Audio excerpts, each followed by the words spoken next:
How's everybody doing? I'm Jay Elson, and this is Coyote Corner. Football had the week off, so we start this week with volleyball. One huge reason for South Dakota's outstanding start this year is the play and leadership of junior setter Brittany Jessen. For more on what makes the Mendota Heights, Minnesota native so special, here's Kelly Stewart. Players like Brittany Jessen don't come around that often. As the starting setter for the Coyotes, she assumes a natural leadership position.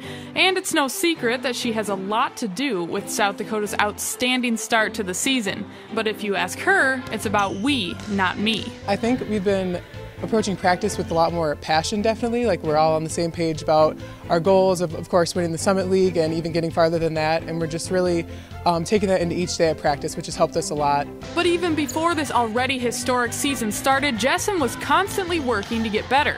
In fact, this past spring, she earned a spot on the U.S. Collegiate National Team and competed with them in a tournament in Indianapolis. Jessen was one of 36 players selected after a national tryout, only one of 6 setters, and the only Summit League player chosen to compete in the program. And it was a really nice surprise to be selected. I only found out a couple weeks before leaving, so that was super exciting and really frantic to get going. But yeah, it was absolutely amazing to be there. The coaching staff was so good, and I just learned a ton from them. And then the girls are just so good at everything they do and at playing, and it was just awesome to be able to play at a high level with them. Jessen's play has only elevated since Indianapolis, and she's taken what she learned on the national stage right back to South Dakota. In the USA gym, we did really fast-paced drills and really intense setting combinations and crazy plays, and I think learning how to expand my comfort zone in that helped me to bring that to our gym and kind of do some of those drills, as well as just keep the intensity up in the gym the whole time. And from a coaching standpoint, Leanne Williamson thoroughly enjoys having essentially another coach out on the floor. Her teammates really trust her. They know that she's got the team's best interests at heart every single time she steps on the floor, whether it's practice or a game. I think she also gives people a little bit of a calming influence. She has a very good way of calming our hitters down if they're making errors or if they're having a hard time struggling. She finds different ways to get them involved. With still another year of eligibility left, the future is bright for Coyote volleyball. She's a big part of who we are, and we're definitely lucky to have her. Obviously an extremely talented player that brings so much to the team on and off the court, and as just a junior, Jessen is already 5th all-time on South Dakota's career assist list. Jay. All right, thank you, Kelly. Well, Jessen has certainly played well, but it's taken a collective effort to achieve the best start in the Division I era. We'll have more on that with head coach Leanne Williamson after this. Coyote Corner on Midcoast Sports Network is presented by Sanford Orthopedics and Sports Medicine, Dakota Land Honda, and your Core Trust Bank. Well, the first few weeks of the 2016 season were awfully good for South Dakota volleyball as the Coyotes put together the best start of the Division I era. They lost the first and the last games in that stretch, but in the middle, there was an impressive 11-match winning streak. And here to talk a little bit more about all that is third-year head coach Leanne Williams. And Leanne, first question, pretty simple. How much fun have you had the past few weeks? It's hard to describe. I mean, it's fun every day in practice. It's been, I think, very intense from day one. So coming into the gym, we kind of always know what we're going to get out of our team, which is a good change, even just from the past couple years. And yeah, I mean, it's hard to beat an 11-2 start. No, were you surprised at all by the way things started, or did you see something in this team in the preseason that led you to believe, hey, this might be a pretty special group? Yeah, I actually think summer I started to think about that, just who we had coming back, who we had coming in, and starting to, put together a little bit on paper, what our roster really looked like. And, we felt like we were a pretty deep team. And, I kept telling people this could be a really special team. You never know until you hit the floor, till you see them practicing and competing day in and day out. But I had an idea that it could be a good year for us. And once we hit preseason and kind of got going with that in 2.5 weeks of practice, I mean, it was night and day from just I think from the consistency standpoint in the past. And so I think that gave us a good idea that it was going to be a positive year for us. Is there anything in terms when you're noticing things like that from an atmospheric standpoint and just energy within your room, things like that help you draw that kind of conclusion? Definitely. I mean, they brought their own energy every day. It wasn't me sitting on the sideline kind of helping them through those. They also pushed each other from the beginning. You know, we knew that we were deep, and I think the team also bought into the fact that we're deep, and they knew that anybody could start on any given day. And you know, even at this point in time, you know, you never know what the lineup is going to be until maybe a couple days before. And you know, even going into matches, they know that changes can be made, and it's not necessarily a negative this year. You know, I think getting pulled out can be tough at times, but they understand that it's for the good of the team and that there's somebody else that can come in and do something really positive. And I think that that idea, you know, that thought as a team that everybody's bought in, you know, that all-in mentality has helped us through. Well, you certainly knew what you had coming back in players like Brittany Jessen and Audrey Rieg. In fact, I think most of us knew what you had in those two young ladies. But let's take a minute to focus on the rest of the team. To this point, outside of those two, who have been the biggest difference makers? You know, it's hard to fully answer that. You know, I think that's also where that depth comes in, is we've got multiple people that have stepped in at different times, different matches. You know, Elizabeth Lotion as a freshman has come in and does some really nice things for us on the right side. She puts up a good block. She's found her offensive kind of capabilities in certain matches, and I think for weekends. And yet she's still a freshman, so she's made a couple errors along the way, but other people have stepped up in those situations. Kelly Law, for example, has come in and hasn't played a huge role for us in the past, but you know, ended up being a really go-to player for us in a lot of this preseason. And then both of our, you know, outsides, Rachel Schmidt and Haley Dotseth, have split time a little bit, and you know, they have really bought into the fact that each of them kind of contributes a little bit differently. So depending on what the matchup is, they can both come in and have a lot of success. But I think the other person I want to point out is Lauren Madison, our libero. She's been kind of a consistent factor in the back row. She's kept a lot more balls off the floor than what we've seen in the past. She's gotten us in system and serve receive, and she's really a leader on the floor. I mean, she's the one that's always communicating. She's the one that's kind of telling people when we're doing things wrong, and yet she's the hitter's biggest cheerleader at times. You know, when they get a kill, they get a big block. She's the one that's jumping off the floor a lot of times, and I think it's a good round off of our roster.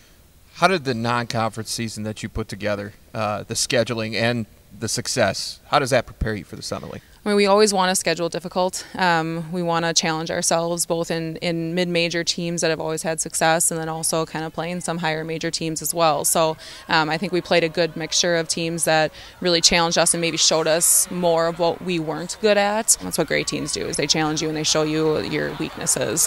But then we also played some other teams that I think prepared us for a little bit more of conference. And I think even just looking at, you know, a couple weeks ago with Iowa and Lamar, you know, Lamar maybe being a little bit more similar to some of our conference opponents, and then playing, you know, Iowa, a higher level team.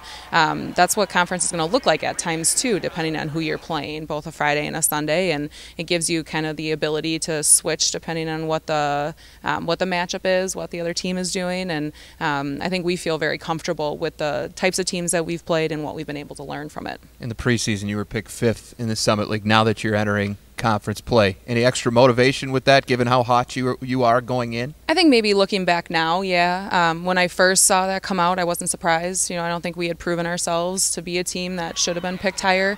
And to be honest, until you brought that up, I kind of forgot about it, because we've really been taking it. We've been taking it one day at a time, and just trying to constantly improve. But I think going into it, I think they feel like they have something to prove, and maybe not so much of being picked 5th, but even just from the past of where we finished in the past couple years, and how hungry they are for more.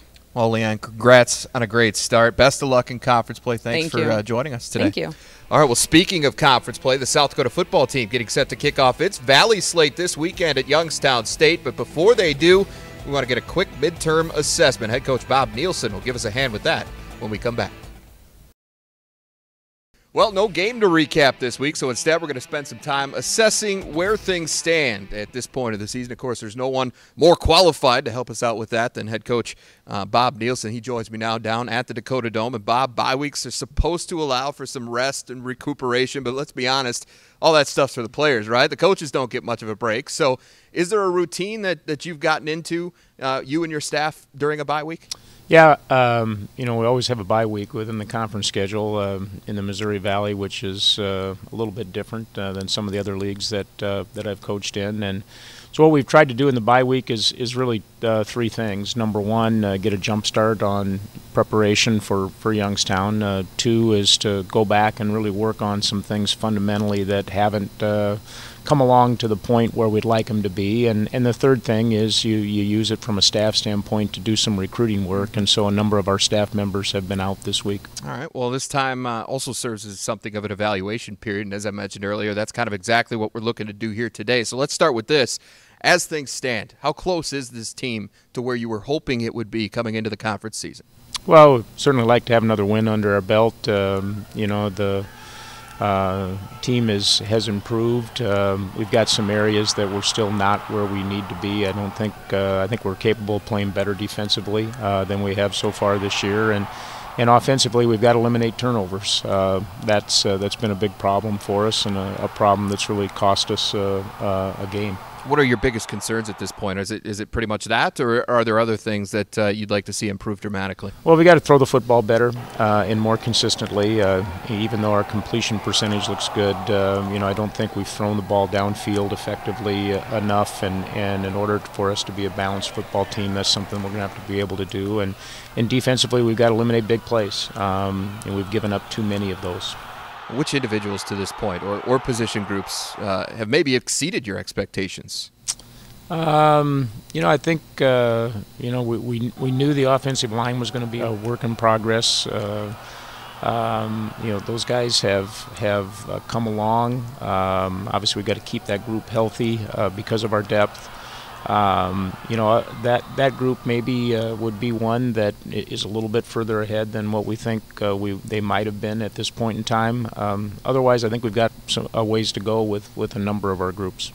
Now, which positions would you like to see more of, or is it pretty much that? It's other than the offensive line, it's everybody. Yeah, the linebacker core, we've shuffled some people around, and obviously the loss of John Wessels there has caused us to do that. I think we've made some significant gains there over the bye week, and hopefully you'll see some difference as we move into the conference schedule. Okay, well, the conference, or the quarterback spot rather, got a lot of attention in the preseason, but Chris Trevler's literally taken that job and run with it. How would you sum up his performance to this point? Are you pleased with the progress he's shown from week one till now?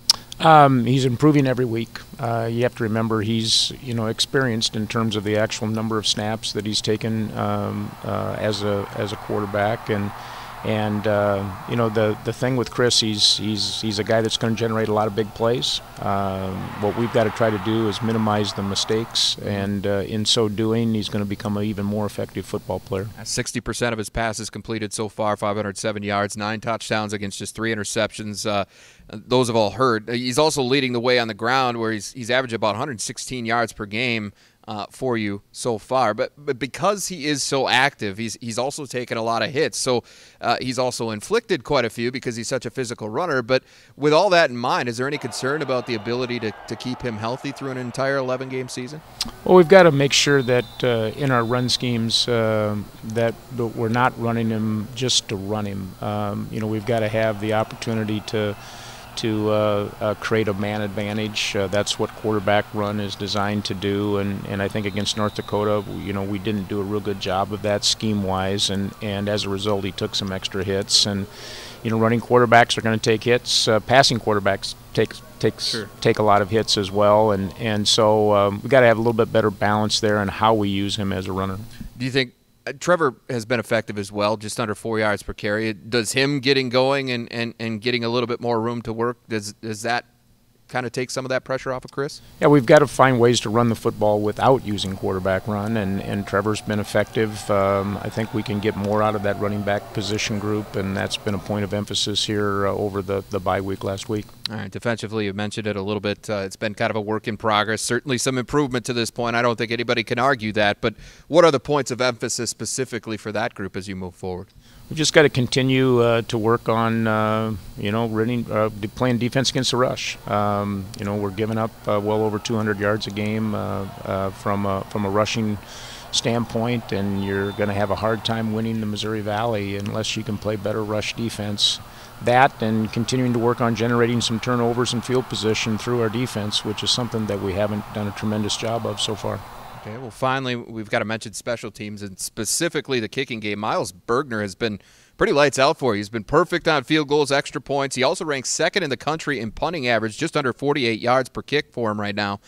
How valuable is it to have a guy that can not only handle both of those jobs for you, but also be able to do it at such a high level? It's pretty unique. Pretty unique to have a guy that does both things as well as he's done this year, and honestly, a guy that you can use as a weapon. Both from making long field goals and also from punting the ball and changing field position. All right, well, thanks so much again for your time, Bob, and good luck at Youngstown State. We'll see you back here next week. Thanks. All right, well, we're not the only ones paying close attention to the Coyotes this season. Coming up, Mick Gary from Argus Leader Media is going to weigh in on what he's seen so far in a special bye-week edition of Saturday's Storylines. As South Dakota gets set to begin its annual trek through the Missouri Valley Football Conference, we want to skim the storylines that have presented themselves through 3 games. We've heard from the head coach. Now it's time for some extra perspective from a guy that's written about a few of those storylines. He is Mick Gary, and it covers the Coyotes for Argus Leader Media. Mick, the quarterback position dominated the headlines in the preseason. That hasn't changed. The difference is now we're talking about one guy instead of 3 guys. Chris Streveler, very obviously the man at this point. How's he measured up to your expectations? Well, I anticipated he was going to be a really good runner, and he's not really good. He's great. He's an outstanding runner from that spot, and really made an impact on the team and on the offense there. Struggling with some poor decisions once in a while. He's got 3 touchdowns going the other way on interceptions, and they've figured in the outcome of at least 1 game here. So that's the tough part of it, but overall you have to say that who's the offensive MVP so far? It's that kid. He's a playmaker, and if he gets past the line of scrimmage, it's a lot of times it's not that 12-yard gain that a quarterback gets, it's all the way. Yeah. And a really tough kid, and that part we didn't know about, but man, he takes some shots and he gets up, and I would think, you see the body language out there and how competitive that kid is, and you could see that leadership is going to be a part of the package with him. Absolutely. Well, another curiosity we had through fall camp was how quickly Bob Nielsen's up-tempo offense was going to get up to speed. Well, there's certainly been some ups and downs, but the impact has definitely been measurable to this point, don't you think? Yeah. You can really see how relentless that offense can be when it's running right, and you can see how difficult it is for a defense to just kind of keep track of what's going on and keep their energy level up. And it really probably figures, I think, in a lot of the big plays they've had this year, which was a struggle the last couple of years to really get those big plays. And now we've seen several of them in the first 3 games. Which I would think would be promising, and it was something they were trying to accomplish going into the season, is that they needed to get guys loose once in a while for scores. You can't your drives can't be 17 plays every time. Yeah, well, I mean, I think 3 touchdowns to this point have been under 10 yards. The rest have been of the quote-unquote explosive variety, and it's entertaining, if nothing else, and we'll see obviously if it continues. Well, individually, we've talked about Streveler now. It's impossible to ignore what he's meant to this team statistically, but there's been a few other players that have made significant contributions over the first 3 games. Who stood out to you? Adam Harris looks like he's one of those players that you're going to have on your team to win upper division games in the conference. He looks like he's kind of one of those guys who's going to be an all-conference level player this year and certainly next year. Number 1, you have Shamar Jackson. Really looks like he's got a knack for catching the ball, and is going to be one of those guys. The quarterback can throw it up to him with some level of confidence, thinking he's got the capacity to make a lot of big plays. Danny Rambo, got to throw him in that mix too, right? Really see some good instincts out of him at that corner spot. Not a huge guy, but not afraid to knock a guy down. He's got Main Street, yeah. Yeah, he's definitely got that instinct where he can deliver a blow to a guy, in addition to being a good cover guy. Absolutely. All right. Well, good stuff, Mick. Thank you for your time. Be sure to check out the Argus Leader for more great Coyote coverage by this guy. Of course, you can also follow him on Twitter at Mick Gary. Well, as we mentioned earlier, South Dakota set to kick off the conference season Saturday at Youngstown State.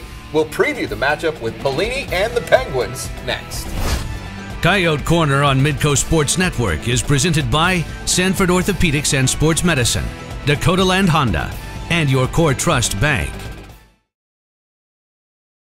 And welcome back. Well, the sting of the North Dakota loss still hasn't completely worn off, but the bye week did give the Coyotes time to overcome the emotion that was attached to it. That's important because South Dakota is definitely going to need all its wits about them this Saturday when they visit Youngstown State. On the defensive side, they have some of the best defensive personnel that we'll play against all year. Big physical. They have 9 starters on the defense that are seniors. So when you have that kind of experience in your defense, you're going to be a really good defensive football team. Offensively, they're very multiple. They want to run the football, but yet are really good at using the quarterback in the running game, and also using the quarterback throwing the football off of play action. So we're going to have to defend the field and do a good job of stopping the run first. South Dakota's struggles against the Valley have been well documented, though things have been particularly tough away from home. The Coyotes have won just 2 of 16 road games since joining the league in 2012.